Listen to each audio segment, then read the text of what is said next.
नमस्कार, स्वागत है आपका तमाम अहम खबरों के साथ। हाजिर हूं मैं अमृता चौरसिया। खबरों को विस्तार से जानेंगे, लेकिन उससे पहले नजर हेडलाइंस पर। उत्तराखंड में राष्ट्रपति शासन के फैसले पर नैनीताल हाईकोर्ट में सुनवाई। बागी विधायकों ने स्पीकर के फैसले को दी अदालत में चुनौती। हरीश रावत ने मांगा राज्यपाल से बहुमत साबित करने का मौका।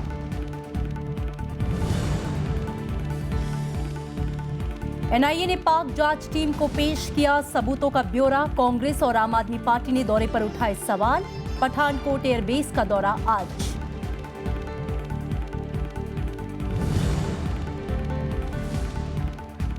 बेल्जियम बम धमाके में इंजीनियर राघवेंद्र गणेशन की मौत। भारत लाया जा रहा है शव। आतंकी हमलों से जुड़े एक और आरोपी की सीसीटीवी फुटेज जारी।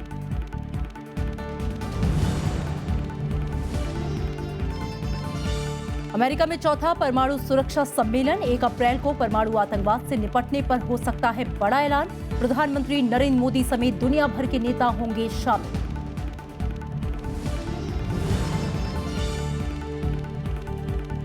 और लाहौर हमले के बाद आतंकवाद के खिलाफ सख्त पाकिस्तान। नवाज शरीफ ने कहा, नहीं बख्शे जाएंगे हिंसा फैलाने वाले। पोप फ्रांसिस की अल्पसंख्यकों को सुरक्षा देने की मांग। खबरें अब विस्तार से। उत्तराखंड में राष्ट्रपति शासन लगाने के खिलाफ नैनीताल हाईकोर्ट में दायर याचिका पर आज सुनवाई होगी। दूसरी ओर कांग्रेस के 9 बागी विधायक भी हाईकोर्ट पहुंच गए हैं। उन्होंने अपनी सदस्यता रद्द करने के विधानसभा अध्यक्ष के फैसले को चुनौती दी है।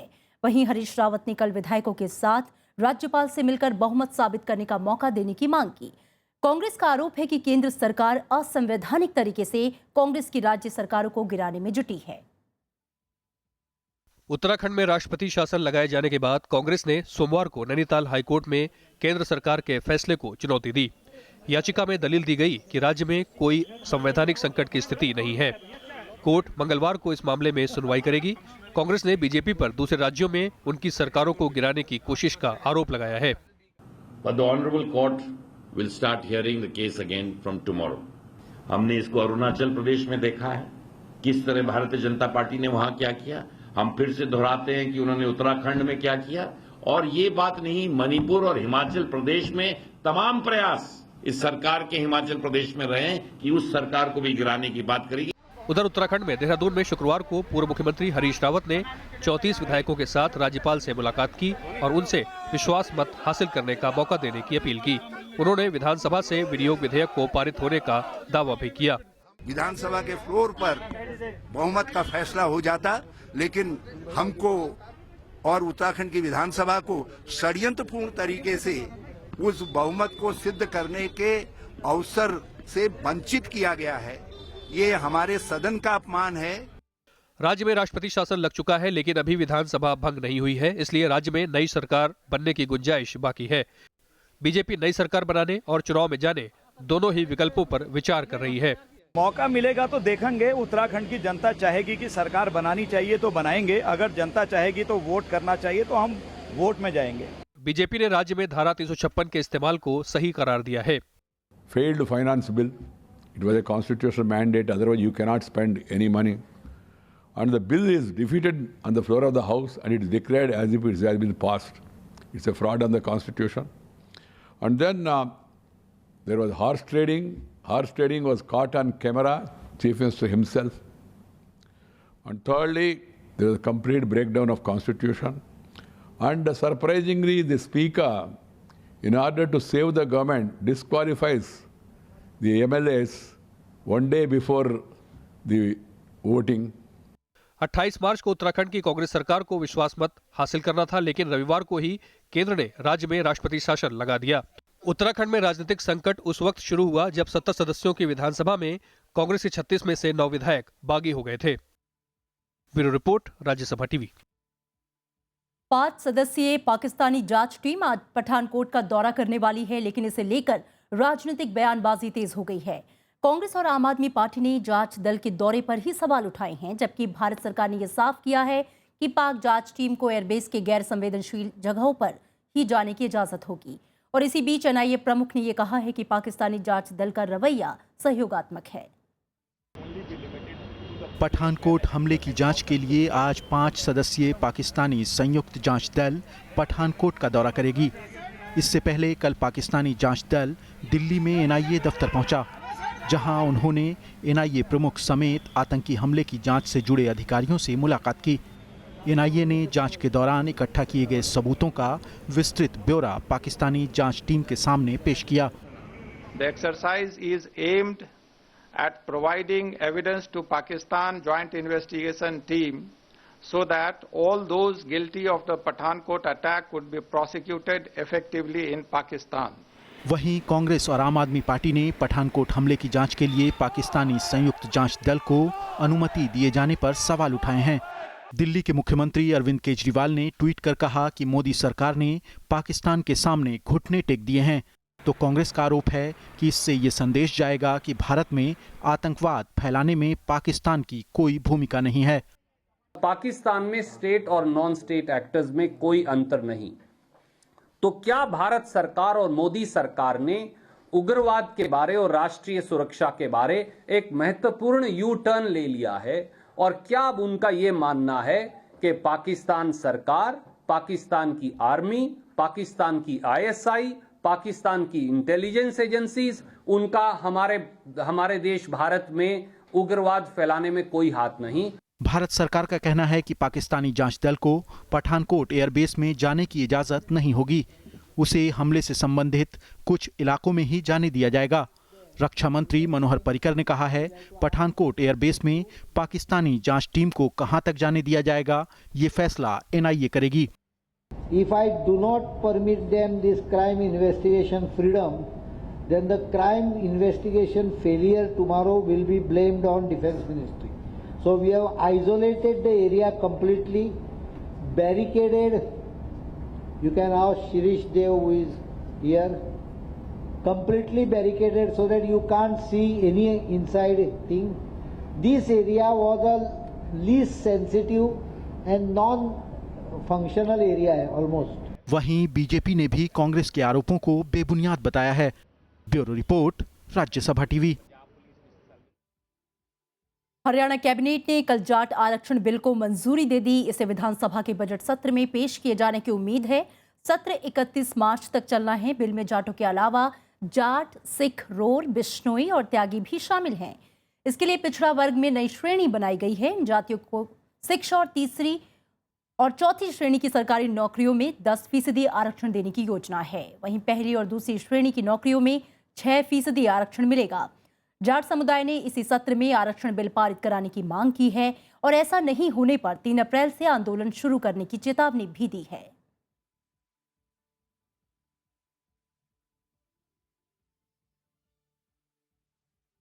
असम में विधानसभा चुनाव की घोषणा के बाद से सियासी पारा चरम पर है। सभी पार्टियों के छोटे बड़े नेता ताबड़तोड़ चुनावी जनसभाएं कर रहे हैं और इसी कड़ी में आज कांग्रेस उपाध्यक्ष राहुल गांधी असम का दौरा करने वाले हैं, जहां वो दीपू, करीमगंज और काचर जिले में 3 रैलियों को संबोधित करेंगे। इससे पहले प्रधानमंत्री नरेंद्र मोदी और बीजेपी अध्यक्ष अमित शाह भी असम का दौरा कर कई रैलियों को संबोधित कर चुके हैं। वहीं बीजेपी अध्यक्ष अमित शाह भी आज पश्चिम बंगाल के मेदिनीपुर में चुनावी सभा को संबोधित करेंगे। इससे पहले अमित शाह ने कल असम में कांग्रेस पर तीखा निशाना साधा।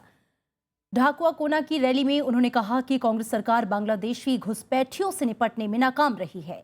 अमित शाह ने यह भी कहा कि कांग्रेस बांग्लादेशी घुसपैठियों का इस्तेमाल वोट बैंक के लिए करती है। बीजेपी अध्यक्ष ने बीते 1.5 दशक से सत्ता में मौजूद तरुण गोगोई सरकार की आलोचना की। उन्होंने कहा कि अगर बीजेपी की सरकार बनती है तो प्रदेश तरक्की के नए सोपान पर पहुंचेगा। अमित शाह ने समर्थकों से अपील की कि इस बार प्रदेश में सत्ता की कुंजी वो बीजेपी को थमाएं। भूपेन दा का एक गाना, उसका हिंदी भावार्थ मैं बोलना चाहता हूं। उन्होंने कहा, बोहाग में स्नान करिए और पुराने वस्त्र बदलकर नए वस्त्र पहनकर आइए। अब बिहू के पहले चुनाव आया है। आसाम की जनता भूपेन दा की सलाह को माने केरल चुनाव के लिए वामपंथी पार्टियों के मोर्चे ने सीटों का ऐलान कर दिया है। लेफ्ट डेमोक्रेटिक फ्रंट ने सोमवार को सीट बंटवारे की औपचारिक घोषणा कर दी। 140 विधानसभा सीट वाले केरल में सीपीएम सबसे ज्यादा 92 सीटों पर चुनाव लड़ेगी, जबकि सीपीआई 27, जेडीएस 5, एनसीपी और केरल कांग्रेस डेमोक्रेटिक 4-4 सीटों पर चुनाव लड़ेगी। इंडियन नेशनल लीग को 3 और 5 छोटी छोटी पार्टियों को 1-1 सीट दी गई है। केरल में 16 मई को एक चरण में सभी सीटों पर मतदान होना है। 22 अप्रैल से प्रदेश में नामांकन भरने का काम शुरू होगा। LDF-ൽ സീറ്റ് വിഭജനത്തെ സംബന്ധിച്ച പൊതുധാരണയായി. എന്നാൽ ജനതാദൾ, സെക്യുലർ ഉൾപ്പെടെയുള്ള ചില കക്ഷികൾ സീറ്റ് കൂടുതൽ വേണമെന്ന ആവശ്യം ഉന്നയിച്ചിരുന്നു. ഇടതുപക്ഷ ജനാധിപത്യ മുന്നണിയുടെ പൊതു തീരുമാനമെന്ന നിലയിലാണ് ഇപ്പോൾ സീറ്റുകൾ പ്രഖ്യാപിക്കുന്നത്. हैदराबाद केंद्रीय विश्वविद्यालय के 25 छात्रों और 2 शिक्षकों को कल जमानत मिल गई। इन पर 6 दिन पहले कुलपति अप्पा राव पोडले के कार्यालय और घर पर तोड़फोड़ करने का आरोप है। कोर्ट ने इन्हें सप्ताह में एक बार पुलिस के सामने हाजिर होने का हुक्म भी दिया है। विश्वविद्यालय में कल से कक्षाएं भी शुरू हो गई हैं। 23 मार्च से यहां पढ़ाई बंद थी। छात्र अप्पा राव के 2 महीने की छुट्टी के बाद काम पर लौटने का विरोध कर रहे हैं। दलित छात्र रोहित वेमुला की आत्महत्या के बाद कुलपति छुट्टी पर चले गए थे। विश्वविद्यालय में छात्रों पर लाठीचार्ज के विरोध में आज कांग्रेस के सांसद राष्ट्रपति से भी मिलेंगे। इतनी बड़ी घटना देखने के बाद और जिस तरह से बच्चों को मारा है, ये देखने के बाद हम कल प्रेसिडेंट ऑफ इंडिया को मिलेंगे और एक डेलीगेशन उसमें सब एमपी रहेंगे। सुप्रीम कोर्ट ने केंद्र सरकार से पर्सनल लॉ से संबंधित समिति की रिपोर्ट दायर करने को कहा है। समिति का गठन मुस्लिमों सहित विभिन्न धार्मिक अल्पसंख्यकों के विवाह, तलाक और संरक्षण से संबंधित पर्सनल लॉ के विभिन्न पहलुओं पर विचार करने के लिए यूपीए शासनकाल में किया गया था। प्रधान न्यायाधीश न्यायमूर्ति टीएस ठाकुर और न्यायमूर्ति यूयू ललित की पीठ ने अतिरिक्त सॉलिसिटर जनरल तुषार मेहता से अदालत में 6 सप्ताह के भीतर रिपोर्ट सौंपने को कहा है। पीठ ने सरकार से शायरा बानो की ओर से दायर याचिका पर जवाब भी मांगा है। याचिका में शायरा बानो ने कॉमन सिविल कोड को चुनौती देते हुए बराबरी के हक की दुहाई दी है। और अब लोगों को जल्द ही किसी भी आपात स्थिति में एक ही नंबर 112 डायल करने की सुविधा मिलेगी। यानी सुविधा के शुरू होने के बाद पुलिस, एम्बुलेंस और अग्निशमन विभाग के लिए अलग अलग नंबरों पर फोन करने की जरूरत नहीं होगी। इन सभी सुविधाओं का इस्तेमाल सिर्फ 112 नंबर पर डायल करके किया जा सकता है। दूरसंचार आयोग ने कई आपात सेवाओं के लिए एक ही नंबर को मंजूरी दे दी है। ये अमेरिका में सभी आपात सेवाओं में मदद के लिए उपलब्ध 911 के अनुरूप है। आपात नंबर 112 के चालू होने के 1 साल के भीतर सभी मौजूदा आपात नंबर को चरणबद्ध तरीके से खत्म कर दिया जाएगा। फिलहाल देश में आपात स्थिति के लिए अलग अलग नंबर हैं। पुलिस के लिए जहां 100 डायल करना होता है, तो वहीं अग्निशमन विभाग के लिए 101 नंबर, एम्बुलेंस के लिए 102 नंबर और आपात प्रबंधन के लिए 108 नंबर है। और यहां रुकेंगे एक छोटे से ब्रेक के लिए।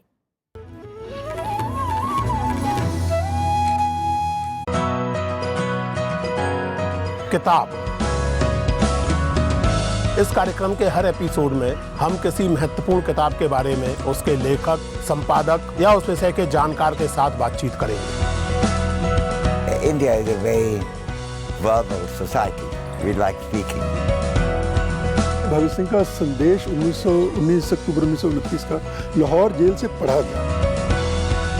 उसमें साफ साफ कहा कि देखो युवकों, हम लोग बम और पिस्तौल के लिए नहीं क्रांति के लिए लड़ रहे, जन संगठनों के जन चेतना के जरिए हमें वो करना है। पश्चिमी समाज में जो सिद्धांतीकरण हुआ राज्य का, उसमें जैसे हॉब्स, लॉक, रूसो जैसे लोगों ने किया, उन लोगों ने मनुष्य के बारे में जो अवधारणाएं बनाई, फुकुयामा उसका खंडन कर रहा है।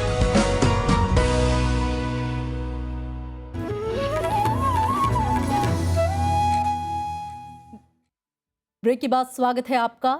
रक्षा साजो सामान के निर्यात के लिए अब मंजूरी ऑनलाइन दी जाएगी। रक्षा मंत्री मनोहर पर्रिकर ने कल पणजी में नई रक्षा खरीद नीति जारी करने के बाद इसका ऐलान किया।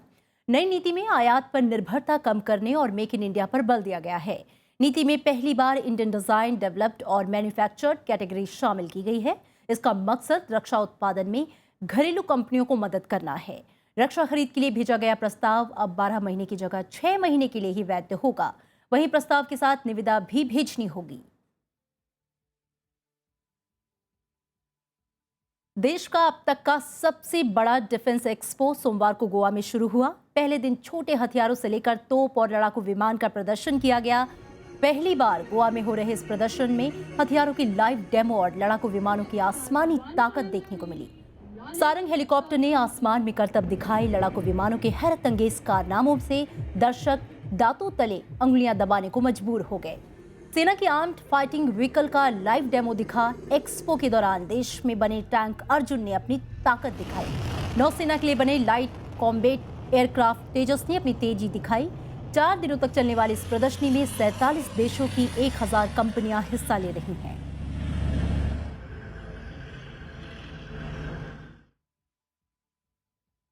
प्रधानमंत्री नरेंद्र मोदी ने कहा है कि कर्ज नहीं चुकाने वाली बड़ी कंपनियों पर सरकार और आरबीआई कड़ी कार्रवाई कर रहे हैं।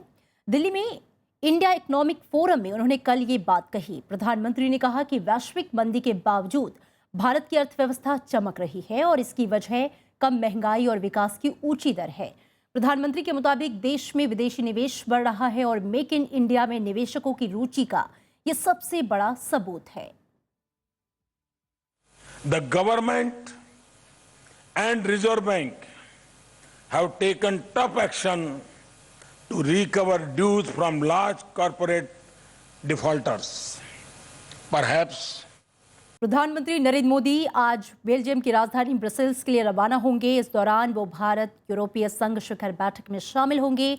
मोदी 31 मार्च को चौथे परमाणु सुरक्षा शिखर सम्मेलन में भाग लेने के लिए ब्रसेल्स से वॉशिंगटन जाएंगे। साथ ही दौरे के आखिरी में प्रधानमंत्री का सऊदी अरब जाने का भी कार्यक्रम है। बेल्जियम और सऊदी अरब की यात्रा के दौरान व्यापार और निवेश समेत कई समझौतों पर हस्ताक्षर होने की संभावना है। प्रधानमंत्री नरेंद्र मोदी आज रात 3 देशों के दौरे पर रवाना होंगे। इस दौरान वो सबसे पहले बेल्जियम जाएंगे। वो ब्रसेल्स में भारत यूरोपीय संघ शिखर सम्मेलन में भाग लेने के अलावा बेल्जियम के प्रधानमंत्री चार्ल्स मिशेल के साथ द्विपक्षीय शिखर बैठक भी करेंगे। इस दौरान आतंकवाद से निपटने के उपाय पर दोनों नेता विस्तार से चर्चा करेंगे। भारत यूरोपीय संघ शिखर बैठक में दोनों पक्षों के बीच मुक्त व्यापार समझौते को अंतिम रूप देने के उपायों पर भी चर्चा हो सकती है। One is the Prime Minister's first bilateral summit meeting with Belgium, and the second would be the 13th India-EU summit meeting, and both of them will take place the same day, that is 30th of March. यात्रा के दूसरे पड़ाव में प्रधानमंत्री 31 मार्च को Washington पहुंचेंगे, जहां वो चौथे परमाणु सुरक्षा सम्मेलन में भाग लेंगे। इस सम्मेलन में वे 1 अप्रैल को परमाणु सुरक्षा के संदर्भ में कुछ अहम घोषणाएं करेंगे और प्रस्ताव रखेंगे। Prime Minister would be attending the 4th Nuclear Security Summit in Washington, D.C. on March 31st and 1st April. Strong and principled positions on international terrorism are well known. It is therefore natural for India to join other nations in combating the threat of nuclear terrorism. यात्रा के अंतिम पड़ाव में प्रधानमंत्री 2 अप्रैल को Saudi अरब की राजधानी Riyadh जाएंगे। इस दौरान वो सऊदी अरब के शाह के साथ क्षेत्रीय मसलों पर चर्चा के साथ ही द्विपक्षीय सहयोग बढ़ाने को लेकर भी बातचीत करेंगे। Bureau report, Rajya Sabha TV. और इस बीच भारत ने ये कहा है कि वो अंतर्राष्ट्रीय मंच पर जैश सरगना मसूद अजहर पर प्रतिबंध लगाने के लिए दबाव बनाएगा। संयुक्त राष्ट्र में भारत के स्थायी प्रतिनिधि सैयद अकबरुद्दीन ने कहा कि संयुक्त राष्ट्र की प्रतिबंधित सूची में जैश को आतंकी संगठन घोषित किया गया है, लेकिन उसके सरगना को आतंकी नहीं घोषित किया गया। उन्होंने कहा कि भारत की कोशिश मसूद अजहर को प्रतिबंधित सूची में शामिल करवाने की है। By having the Jaish-e-Mohammed as a listed entity, but not having Masood Azhar as a listed entity, is tantamount to saying that Al-Qaeda is a listed entity, but Ayman al-Zawahiri is not a listed entity. This is an anomaly which we are focused on redressing, and our efforts are totally focused on that. Belgium में 22 मार्च को हुए बम धमाके के बाद लापता भारतीय engineer Raghavendra Ganesan की मौत हो गई है। भारतीय दूतावास ने इसकी पुष्टि करते हुए कहा कि राघवेंद्रन का शव आज भारत पहुंच रहा है और इसी बीच ब्रसेल्स में हुए इन आतंकी हमलों से जुड़े एक और आरोपी की सीसीटीवी फुटेज जारी कर दी गई है। सोमवार को बेल्जियम स्थित भारतीय दूतावास ने ब्रसेल्स बम धमाके के बाद लापता भारतीय इंजीनियर राघवेंद्र गणेशन की मौत की पुष्टि कर दी। राघवेंद्र 4 साल से आईटी कंपनी इन्फोसिस के लिए बेल्जियम में काम कर रहे थे। हमलों के बाद से ही उनका फोन बंद था। आज उनका शव एम्स्टर्डम एयरपोर्ट से भारत लाया जा रहा है। बहुत दुख होता है ये कहने का कि राघवेंद्रन गणेशन की पॉजिटिव आइडेंटिफिकेशन हो गई है बेल्जियम अथॉरिटीज की तरफ से और उसके जो मॉर्टल रिमेन्स है वो हमें दे दिए गए हैं। उधर हमलों के सिलसिले में 24 मार्च को गिरफ्तार किए गए एक व्यक्ति को सबूतों के अभाव में रिहा कर दिया गया है। बेल्जियम पुलिस ने हमलों के तीसरे संदिग्ध की पहचान के लिए एक सीसीटीवी वीडियो जारी किया है। इस बीच इन हमलों में मरने वालों की संख्या 35 हो चुकी है, जबकि 340 से ज्यादा घायल हैं। इनमें करीब 100 लोग अब भी अस्पतालों में भर्ती हैं। Il y a la bombe, que je comprends que c'est une bombe. Alors je me dis, mince. Et puis je me retrouve par terre en une seconde. Et puis tout à coup, l'aéroport, il est plus du tout ce qu'il était. Il était tout plein de sang, donc c'était gris partout. 22 मार्च को हुए इन चरमपंथी हमलों के बाद Europe में कई लोगों को गिरफ्तार किया गया है। हालांकि इनमें से किसी को सीधे तौर पर ब्रसेल्स हमलों के लिए जिम्मेदार नहीं बताया गया है। इस्लामिक स्टेट ने इन हमलों की जिम्मेदारी ली थी। Bureau report, Rajya Sabha TV. दक्षिण यमन से 4 मार्च को अगवा भारतीय पादरी की मौत की खबर है। डेली मेल में प्रकाशित एक खबर के मुताबिक वियना में ईस्टर मास के दौरान कार्डिनल क्रिस्टोफ ने पादरी की मौत की पुष्टि की। उन्होंने मीडिया को बताया कि आतंकियों ने उन्हें भयंकर यातनाएं दी और सूली पर चढ़ा दिया है। हालांकि पादरी के परिवार और भारत सरकार की ओर से फिलहाल इस खबर की पुष्टि नहीं की गई है। टॉम उजहू नालिल एक कैथोलिक फादर थे। वो यमन में मदर टेरेसा मिशनरीज के चैरिटी के लिए काम करते थे और इसी बीच केरल के मुख्यमंत्री ओमन चांडी ने विदेश मंत्रालय से इस मामले में मदद करने की अपील की है। Represent 3 important matters. First is Father Tom's issue. The second issue is in Libya. There are standard more than 30 persons. They want to come back Kerala. That is the second issue. Third issue, in Russia last week a plane accident was occurred. One couple from Kerala died in an accident. Pakistan के प्रधानमंत्री नवाज शरीफ ने आतंकवाद से सख्ती से निपटने पर जोर दिया है। लाहौर आतंकी हमले के बाद उन्होंने अपनी अमेरिकी यात्रा भी रद्द कर दी। नवाज शरीफ ने अस्पताल जाकर घायलों से मुलाकात की। रविवार को लाहौर के एक पार्क में हुए हमले में 72 लोग मारे गए हैं। मैं आज आपके सामने उस अहद की तजदीद के लिए हाजिर हुआ हूं कि हम अपने शहीदों के खून के एक एक कतरे का हिसाब रख रहे हैं। ये हिसाब चुकाया जा रहा है और इसकी आखिरी किस्त अदा होने तक इंशाअल्लाह हम चैन से नहीं बैठेंगे। लाहौर में हुए आत्मघाती हमले के बाद पाकिस्तान के प्रधानमंत्री नवाज शरीफ ने देश से मुखातिब होकर कुछ यूं आतंकवाद के खिलाफ सख्त रुख अपनाने की बात कही। उन्होंने कहा कि इस तरह की हिंसा फैलाने वालों को हरगिज बख्शा नहीं जाएगा। आतंकवादी हमले के बाद नवाज शरीफ ने अमेरिकी यात्रा भी रद्द कर दी है, जहां उन्हें इस हफ्ते परमाणु सुरक्षा सम्मेलन में हिस्सा लेना था। हम उन्हें दोबारा सर नहीं उठाने देंगे इंशाअल्लाह। हम उन्हें पाकिस्तानियों की जानों से खेलने की इजाज़त नहीं देंगे। ये अल्हम्दुलिल्लाह मेरा अज़्म है, मेरी हुकूमत का अज़्म है और पाकिस्तान के 20 करोड़ अवाम का अज़्म है। इस हमले की पोप फ्रांसिस ने भी निंदा की है। पोप ने पाक सरकार से देश के नागरिकों और खास तौर पर अल्पसंख्यकों को सुरक्षा देने की मांग की है।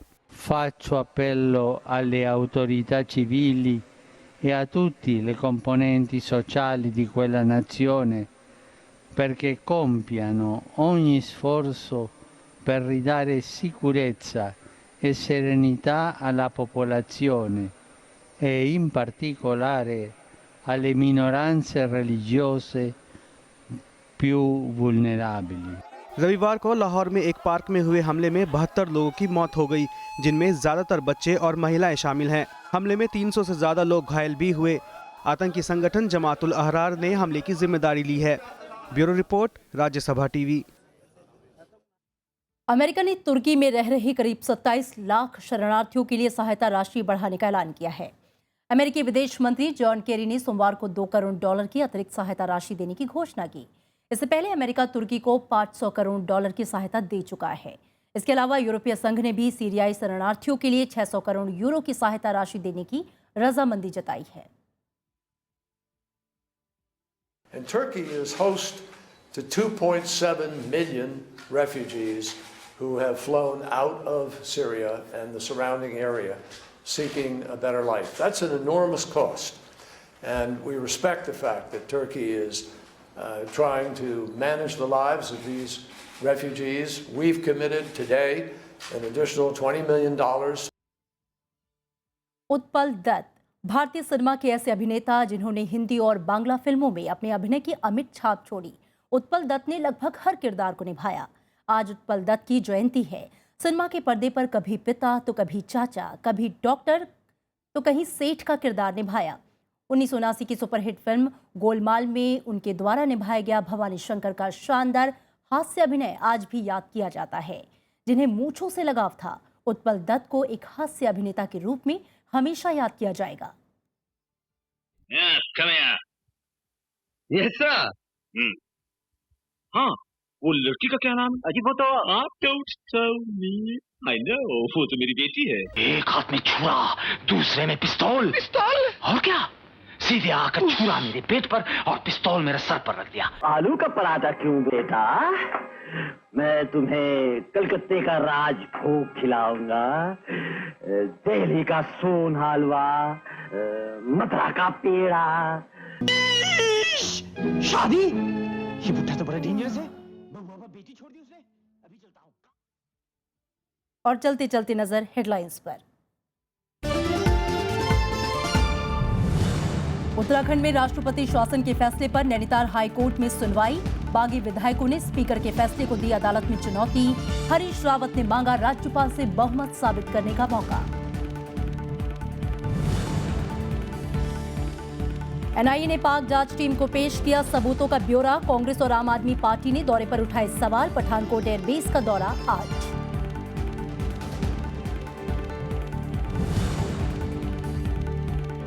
बेल्जियम बम धमाके में इंजीनियर राघवेंद्र गणेशन की मौत। भारत लाया जा रहा है शव। आतंकी हमलों से जुड़े एक और आरोपी की सीसीटीवी फुटेज जारी।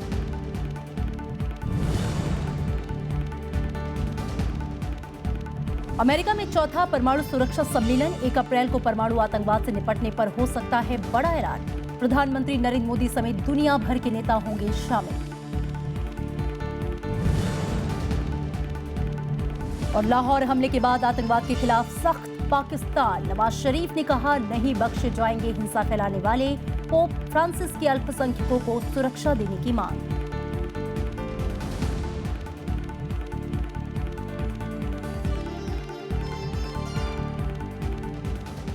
और फिलहाल खबरों में इतना ही। आगे देखिए खास कार्यक्रम लोकतंत्र 2016।